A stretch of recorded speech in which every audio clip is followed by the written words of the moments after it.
plus les boîtes sont transparentes, moins il y a d'inégalités de salaire hommes-femmes, notamment à poste égal. Ouais. Donc quand on prend les boîtes en transparence absolue, où tous les salaires sont publics, qui n'est pas forcément ce que je recommande, on pourra revenir dessus, pour toutes les boîtes en tout cas, parce que je crois que c'est un choix culturel fort, on trouve aucune inégalité de salaire homme-femme à poste égal.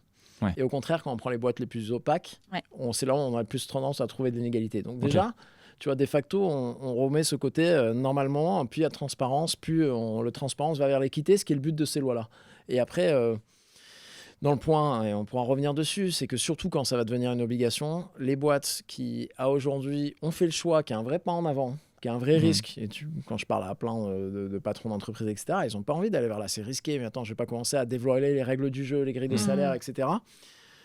Ceux qui ont fait le choix de le faire, en fait, se sont rendus compte qu'en fait, quand on le fait bien, on répond aux questions, mais en fait, c'est beaucoup moins dramatique que l'on y pense. Ça apaise le dialogue social, la relation avec les employés de manière énorme. Et en fait, c'est un gros gain d'attractivité, c'est un gain de rétention qui est non négligeable. Et maintenant, on reviendra dessus, avec les obligations à venir, ça va devenir de plus en plus la norme. Ce gain-là, il est encore temporaire. Des boîtes qui ont fait le choix de l'être transparent avant que ça soit la norme. Mais il y a un vrai gain à avoir.